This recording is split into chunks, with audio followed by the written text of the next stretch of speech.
on the I wish Criterion, yeah. I wish this had been the fifth or sixth time I've seen this movie and not the first. Can you Okay. imagine seeing this on Dialing for Dollars? I never Yeah, fucking this is. heard of Is it. that where I you never saw heard it, of Jim? This is where I saw it, yeah. I never heard of this movie. I don't know why I never heard of this movie. It's like, holy shit, Sean Connery made this in between Goldfinger and Thunderball. And Right. I'll give you a Sidney big, Lumet there's a from, huge reason why this film is not known. Well, there's that. And- But here's the thing. I'm watching it going, and I get all the way to the end. I'm like, that was something. I still don't know how I feel about it, but that's kind of the way I feel about most Kubricks the first time I see them too. Mhm. And if maybe by the fifth or sixth time I've seen the Kubrick movie, I'm like, okay, I think I'm finally starting to vibe to what he's trying to do here, and I'm into it. This one, I'm like, there's a lot of scurrying, like so much scurrying in this movie, like and screaming. The cinematography is remarkable because It's really good. drawing attention to itself. Sometimes it's a good way, and a lot of time not in a good way. Yeah. Scurrying, like Escher paintings, people scurrying around from like up here to down there. But then there's a lot of like really beautiful close-ups on people's faces. There's a lot of shit like this. There's a couple of this scene. Move aside, it's Chris. so good. The lighting in this movie is really good. Look how deep that focus is. Yeah. So and also you take it for granted because obviously it's not great in terms of mixing and levels, but the audio. So this movie is kind of tinty because it's an old movie and it's very loud, right? Everybody's screaming all the time and they've got thick accents. But as a filmmaker, and John can probably attest to this, I just kept thinking about all those guys in the background the entire movie having to exercise and talk. Do you know how hard it is to get that audio and have it constantly be playing in the background so that it sounds realistic and so that everything else that people are paying attention to can have their action? Because all that shit is separate. It's not actually happening, typically not on. I swear this is probably all ADR though. It probably was every last. That's what I'm saying. So it's like recorded separately. It's really impressive. Yeah. At its best, this movie, I'm trying to think of like what it would have reminded me of. At its worst, I'm thinking about Ninth Configuration. Oh, well, that's interesting. I think you were closer with Kubrick, like early Kubrick shit. No, I described this film to John one way. I thought it was a panic attack in Esperanto. I put on the subtitles instantly. Yeah, I felt like this was the MO and the RCM have to go to DVW double quick blah blah. It's like, what the fuck are you talking about? The entire also movie just like the clipped and every order is shouted. Yeah, it's all in code. It's all in military code. I said it's like they took John Cleese in like a sergeant major's uniform and cloned him 6 times, and that's all the characters. I also got very big Cool Hand Luke vibes from this movie. Yeah. Yes, sure. Absolutely. Sure. Obviously, this is at its best. Obviously, this is a predecessor of that in a big way, but it came out the same year. And also, I just think it's funny when grown men wear shorts. I just think that's really funny. It was when he's like double. And I would just be laughing the whole time. I'd be like, "You're in shorts, dude. I'm not listening to you." The British Army military wore shorts. Is that what it was, man? When it's 40 degrees centigrade. And they have beautiful legs. Come on, you can't fault that. Of course, everybody should be wearing shorts. Everyone would be wearing shorts. I just still think it's funny. It's like whenever I see someone in a neck brace, I just laugh. I can't help it. Oh my god! Oh, Jared, that's the clip. Oh, it's the funniest thing in the world to me. I want to make a movie where a character has to have a neck brace because they don't have to say anything, and I just find it funny. Tell me how you feel when someone trips and falls like in front of a bus. Just kidding. Yes, this movie is unbelievably racist, like jaw-droppingly racist. I don't even know what to say. The movie's not racist. The characters are. The dumber problem. The whole thing is like the entire time I'm going, wait a minute. You guys are all on the same side. This is not like a prisoner of war camp where we're putting Germans or Japanese.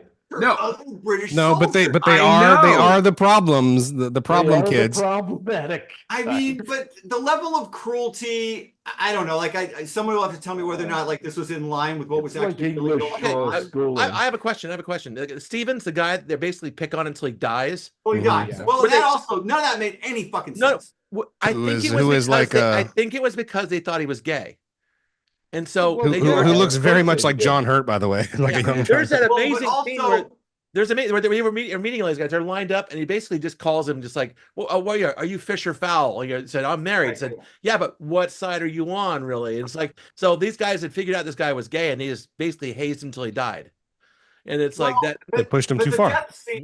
The death scene made no fucking sense to me, because if you're gonna die of heat stroke, which is wouldn't it happen there and not hours later? No, Well, I thought that I think extra work details and things like that. And he was kind of frail. The dude is in a. I mean, again, granted, it's in his hot cell, but like, I don't know, like having it happen. Sometimes imagine those cells hours after the fact. But it is quite possible that that cell is actually hotter than it is outside, which is hard, even though the sun's not beating down on you. And B, what you're really talking about is a script thing, because listen, the minute the fat guy started barking the orders as a joke and that guy jumped up, I said, "Oh, he's going to die right now." Like, I already knew right when the guy stood up and started going, "Yes, sir."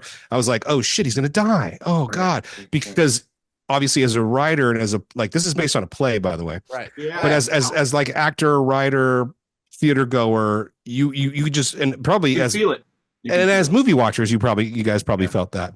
Yeah. Oh yeah. You can feel when it's coming, and and you're not wrong, Chris, but I think it's like for dramatic effect, so to speak, for the story, for the narrative, that's going to happen there. Yeah. Apparently, I did dig a little bit. Like, apparently it was unbelievably hot. This shoot was like, no, it was done in Almeria, Spain. It was 114 every day they shot this. Yeah, like the sweat is real, the misery is real. Yeah, the sweat's real. Everything is just real. But I mean, and I actually thought Connery he had a couple of really good scenes in this. There's that one toward the end where him and the he did a fantastic job.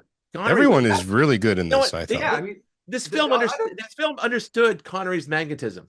You know what I mean? And the thing is, like, not a lot of people work with it. And he did work with his magnetism. I mean, this handsome motherfucker. I mean, look at this guy. You put him in a beret, it just works. I know. It's just amazing. But one thing, I'll go back to what Jared was saying. This was a play. I love we're talking about the dynamics of character in here. We have our four main prisoners. We have the Spiv, that's that Roy Kinnear. The Spiv, Roy Kinnear. And you got Sean Connery, and you got just like his kid, and you got Ossie Davis, and the other guy, I can't remember his name. Oh, the guy who dies. And so those are the four, right? Yeah, Stevens. Then you have the medical officer, and the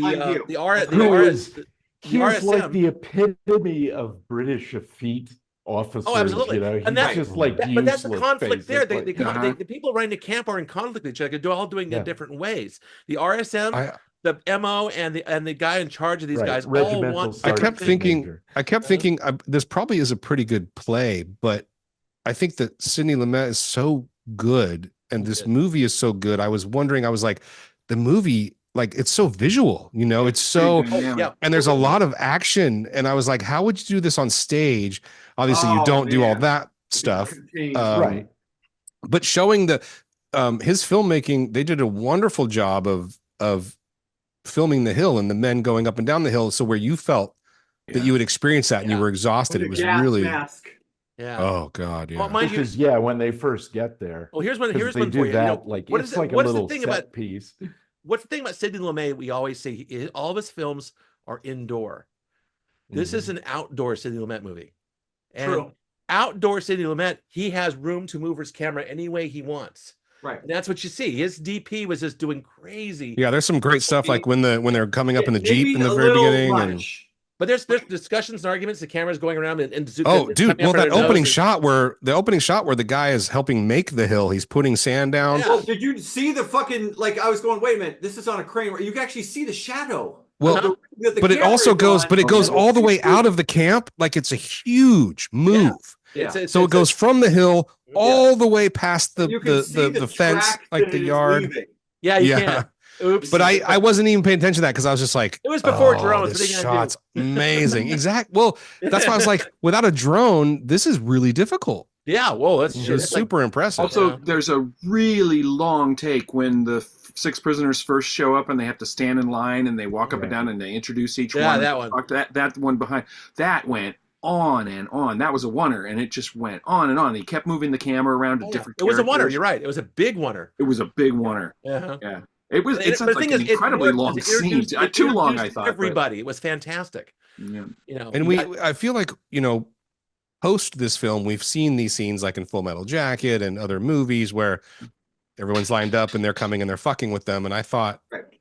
I'm sure it was even done before this, but I thought this was a really well done version of that. Right. Well, Where it's not especially too since much You know and- that Sean Connery's character was a sergeant major too. He was basically Right. the equivalent of the sadist there Yes. to his Mm. left. Yeah. And Williams. it's interesting Williams. because he knows exactly what the other guy is doing, and he doesn't play in. He plays Right. against it basically. Yeah, Yeah. that was When the he stuff that tells was the interesting medical to me because officer, he's like, "Are you going to send me to a stud farm?" Yeah, it was great scene. Usually in these kinds of movies, and I'm thinking like specifically about something like Full Metal Jacket with the gunnery sergeant, like that's a pretty one note character. Like he starts out this way and he ends this way. Whereas the dynamics between all these guys is, are you my friend or are you not my friend? Are you Yeah. going to be Right. okay? Well, and that's the playwright. Or That's the not playwright. gonna be, Uh-huh. right. And Yeah. that shit was interesting. I did kind of hate the ending Well, I was going to bring that up. a lot. The thing is, it was actually, I thought, a great ending because we're building toward like a moment of justice where things were going to work out really well Right, for and they everybody. totally get rid And of it gets Yeah. completely ruined in the last Yeah. second the by last seconds the of the best- film. And that's If you where- think about it, building up in all these I characters. don't know if you meant this, Jim, but That's these where it two kinda movies went end to kind of configuration for me. similarly. It just Yeah. spun out. Yeah. And he's like, okay, we're screwed now. You want to beat this guy up? We're all gonna get It hung spins here. out. Right. Yeah. Which also makes a great. See, I love it actually because it's not a bow. It's not a Not bow. Oh even no. close. It's The like bow the gets opposite of a untied at bow. the end of the film. Yeah. That's Right. the Yeah, thing, yeah. right? In the 60s, they were still doing this. You're sort of mucking it thing. all Yes. up. You're mucking it all up. Yeah, You're it was mucking the- all up. again, Give the it's M to of an its F and you got time. it. Even though Homeboy deserved that and worse, Yeah, you're fucking it up. Yeah. But It's a mind you, tragedy. It's a this film is tragedy from never- it's- start to finish. this film is never going to be seen widely ever I again can't because even- that one scene. I can't Yeah, even you mean the ending? critique this. I can't even like say anything Wait, bad Oh, you about this mean movie. Ozzy Ozzy Davis? Davis? The thing where they The Ozzy Davis stuff? when Yeah, they it's start going fucking full on Oh, racist, yeah. this film is so just bad. By the way, Ozzy Davis, when he finally loses it and he's like, I just don't care anymore. I'm not, I don't Yeah. recognize your authority. I'm gonna be put it Holy on- crap. He's great. He's No. so good. But he's Oh, like- I he's love also when he's saying, yeah, laying on but like it the is- chaise lounge and like Yeah. smoking a cigarette, and he's just like, Yeah, right. "Oh, this hotel isn't good anymore." That was The awesome. problem is, what he's saying Yes. is like, because you're Right, Chris. you're gonna call me a monkey. I'm gonna act like a monkey, and that's what he Yeah. does. Yeah. And Oh, it's awful. The racism in this didn't bother me because just like the other picture, this is such a mature, beautifully done movie that it. I mean, is it disturbing? Of course, it's disturbing. yeah. But in the context of this picture, I think it's 100% necessary, and they deal with it so beautifully oh, and so like directly, I'll give you that. directly. Well, And yeah. I'm speaking just as artistically. I'm speaking as Lumet, as the playwright, as the actors here. What a beautiful job. Uh-huh. Mhm. Also- Yeah, there's no question I want to watch this again, but when the credits started to roll, I'm like, all right, I don't know how the fuck I felt about what Chris, Yeah. I'm with you there, and even more so. I mean, I think I'm the Thank you, only John. person who actively disliked it. I mean, it was not, and I'm seeing now from your discussion what the merits are of it. But just watching it is such a It's a relentless, brutal film. It's a brutal relentlessly watch. brutal. It's Mhm. relentlessly brutal. Unpleasant. And just the tone, not only just what happens, but also the barking, the orders being Yeah. barked Oh, yeah, yeah. constantly. Everybody's. Well, I mean, it's a whole movie of that. Of It's- guys it's- yelling like that. It's one of those movies that They shows only you a have world one, that you're not They only used have to one and that you tone. don't know. Yeah, and Yeah. yeah, and so I told Scott I found it indigestible. Yeah. It was just Mm. like I Yeah, couldn't yeah, appreciate. I get it. I couldn't appreciate the merits, and I think deny what I was like. I'm obviously watching something made by talented people. Yeah. Some of which were at the top of their game. Yeah. And they're swinging for the fences on this, and when they were done with it, like, this is probably undigestible by most of the public, but we're going to put it out there anyway. yeah. Well, this is Sean like, Connery, man. but this Sean is Connery like, plus list at this point, Yeah. and this movie tanked. And it's one of his favorites, right?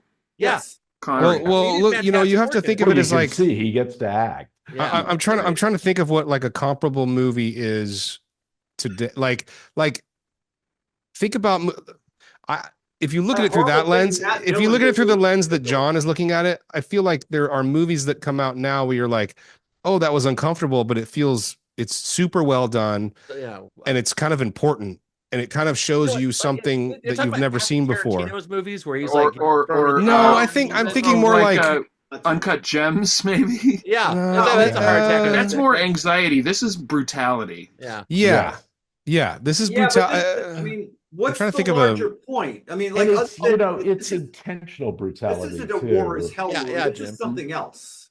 You know what, Jim? Also, I would say that this film, it kind of opens up the British have a fascination with cruel systems in their own. Yes.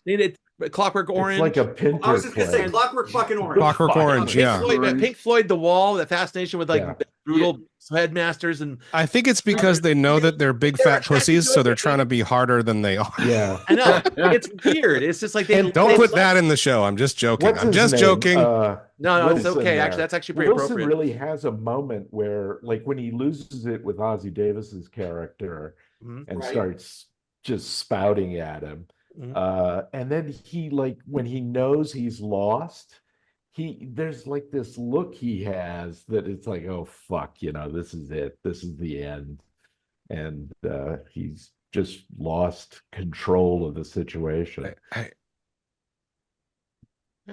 feel like this movie's kind of ahead of its time. No, or even the story. Well, the filmmaking itself, I thought was really the filmmaking for why sure. Jim didn't pick this beyond King reproach. Rat.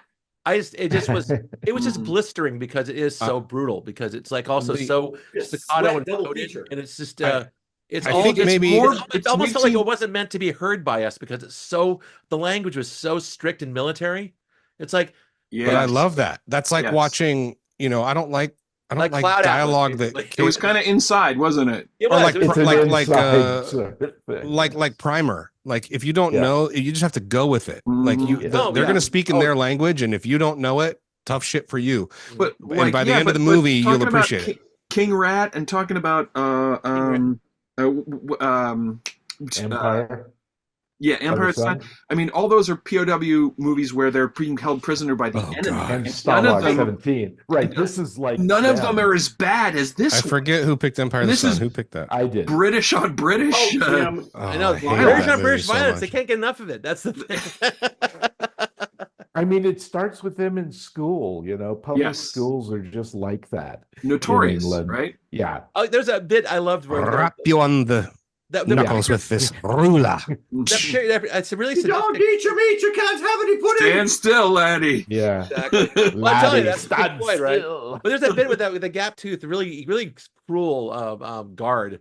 They were intimating the fact that he was a prison guard in Britain, but it was during the Blitz, and so he ran away to be safe and not have his place bombed. He was actually joined the military and moved to Africa so he wouldn't get hurt, wouldn't get killed. I think they were razzing about that at one point or another, which is that whole, like, the dynamic of there's three guys, the people who run this prison, they're not doing it the same way. They're fighting each other. And it's like, and because they do that, the prisoners are just like, they're helpless. Well, and the irony of it is that most of the prisoners there, at least the 6 we meet, are there because they wanted to get away from it too. Yes, they did. And this movie takes place in the time period that it was shot, correct? It's not like before that. No, it takes place during World War II. Yeah, 1941 or 42, I think. Oh, okay. But this came out in 65. They're in North Africa. Yeah. Actually, you picked a World War II movie with no Nazis whatsoever in it, so well done, Jim. Well, you got the British. Good substitute, right? Well, when in the last movie, when the Nazi flag went up on the U-boat, I was like, "Oh, Jim's smiling right now." No, somewhere in Mexico, Jim is smiling now. Was worn on the edges. Yeah, it was worn. Yeah. Yeah, there was a noticeable lack of war stories in this movie. Oh yeah, which is what makes it an interesting one scene where a character talks about shit they saw in pick a point in the globe in World War II. Like nothing. Yeah. Well, it's like a universe. It is like a stage play in that it's a very contained universe. I'll bet you the guys who did Cool Hand Luke, Stuart Rosenberg, guy directed Cool Hand Luke, watched this movie and went, you know what? We can make a better version. They would have had do a better version. But I don't think they did. Cool Hand Luke is great, but it's fucking cheesy, dude. Cool Hand Luke is this film with no racism in it. But Cool Hand Luke is like kind of fucking cheesy. Watch it Well, again. it's America. Good, but it's the narrative is wrong. Yeah, it also made a lot. It also dude, made that whole sequence where she washes the car is so fucking cheesy. But it also made a lot of money, and the whole movie very popular, and it's a cultural. No, it's a good movie, but it's also I watched it recently, and it's like it's a fucking vanity project for fucking Paul Newman, dude. It's a vanity project for Paul Newman. No, it's not. It's a vanity project for Strother Martin. Oh, I was last time I was watching, I was like, okay, Paul, you're just so fucking hot and you're in love with yourself, and everybody, the camera loves you, and you're chewing the scenery. Come on, what dude. we have here is a failure to communicate. have here. There's the clip. Okay, that's the clip. I will might be it too. The best thing I can say about this movie is it's that or the neck brace. I'm not sure. That or neck brace. It should be both. Yeah. There is something here. I don't know that I appreciated it the first go, which is why I wish I'd seen it over and over again, so I could like. I've never heard anybody say that. I liked this movie, but I would like it more if I'd seen it 6 times. Isn't that just saying that you like it and want to watch it? Hold on, hold on. I saw Full Metal Jacket. I'm pretty sure Scott was in the projection booth at the preview screening. Yeah, here's me in the booth. I wasn't watching that film at all. I was doing this. Well, I'll tell you, I watched that movie and I walked out of it going, "What the fuck was that?" Mm-hmm. And then I watched it again, and I'm like, and then like by the third or fourth time, I'm like, "Fucking masterpiece." No, Chris, let me back you up. This is like seeing The Thing for the first time. You see, like John Carpenter, you're scared that you're just walking out with a cold sweat because you're so scared, right? Because you're a kid, you just saw his film. Third or fourth time, you realize what a work of genius it is. Well, right. That's like this film. I feel like this movie. This film has shock value to it when you first see it. This movie's got. There's something here that I'm feeling like I've just like the first time it was show bracing the first go that I like, but there's something there that I just haven't fully appreciated. I think I watched I'm behind you, Chris, 100%. Obviously, everybody watches movies differently, but I definitely watched it differently than you guys because I think this is a fucking one. Like immediately, I was like, "Oh, this is brilliant. This whole thing is great." You should use my method. You know how I watch movies first time? Cover one eye, then watch the film, and the next time watch it the other eye, and that way you're two parts of your brain.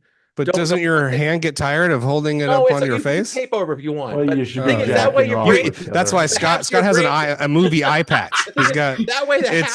Your brain. I heard you, Jim. One half the brain sees it one way, that happens the other, and they talk later on. You're sleeping. It's amazing. Oh. All right, that's what this movie really needed. What? Sophia Coppola. Hey, I didn't bring it up. All right, but no, this would. I know we're obviously going off the rails here. Anything else to add? No, absolutely nothing else to add. I thought this film. I thought this was a great fucking movie. Hold on. Wrap it up. What was that again? Jim? Sorry. What? Wrap it up, Jim. We're sorry we cut you I off. picked them because I thought they went together well in that they're unusual movies. Most World War II movies are like The Fury, the one about the tank that I picked, or actual war movies. Actual war movies with like war going on. But I find these, I always love these more. I like the little stories of the war. Like the best years of our lives was interesting because it was about what happened after the being awful to each other. Right. For no good Best reason. Years of Our Life is also a strange war movie because yes, it's about the aftermath. Yeah, exactly. Right. Oh, I love that. Is that the guy with the hook? Yeah, that's the guy with the hooks. Yeah. Oh, I love that movie. That was a great film, man. That was. But anyway. Shit. I'm gonna say that. I don't know. Like I said, I'm probably here, but I liked enough of it that I'm gonna watch it again. I'm too big. I think this is a great film. I couldn't stop watching it. I didn't get up or anything. I thought the cinematography was gorgeous. The transfer is incredible. In this also, film. I just think Sidney Lumet directed the hell out of it. Connery acted the hell out of it. But I hated every minute of it, but I also acknowledge that it's you know what? It's great quality. I like that, but it's all right because I was so brutalized, basically. But it's also another reason for me personally to love Sidney Lumet. Like I already did, and I had never seen this. And he's like a gift that keeps on giving.